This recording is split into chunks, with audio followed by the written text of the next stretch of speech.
दरम्यान चक्काजाम आंदोलनामुळे पुणे नाशिक महामार्गावरील वाहतूक ही पूर्णपणे विस्कळीत होण्याची दाट शक्यता आहे। पोलिसांनी मोठा बंदोबस्त तैनात केलाय। चाकण चौकात वाहनांच्या लांब रांगा लागल्या। दरम्यान याचा आढावा घेतला आमचे प्रतिनिधी रोहिदास घाटगे यांनी। पाहूया। पुणे नाशिक हायस्पीड रेल्वे मार्ग हा जुन्याच मार्गाने व्हावा यासाठी चाकण, राजगुरुनगर, मनसर, आळेफाटा, संगमनेर या ठिकाणी पुणे नाशिक महामार्गावरती रास्ता रोको आंदोलन केलं जाणार आहे। त्यामुळे पुणे आणि नाशिक या दोन शहरांना जोडणारा हा प्रमुख मार्ग आज रास्ता रोको आंदोलनामध्ये गाजणार आहे आणि त्यासोबतच या महामार्गावर वाहतूक कोंडी होण्याची दाट शक्यता आहे। सध्या आपण चाकण चौकात आहे।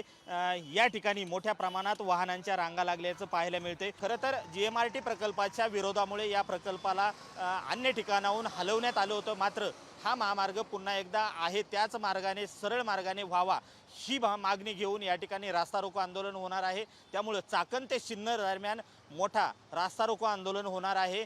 त्यामुळे या मार्गावरती आज दिवसभरामध्ये मोठा वाहतूक कोंडीचा सामना हा नागरिकांना करावा लागू शकतो अशी सध्या परिस्थिती या ठिकाणी पाहायला मिळते।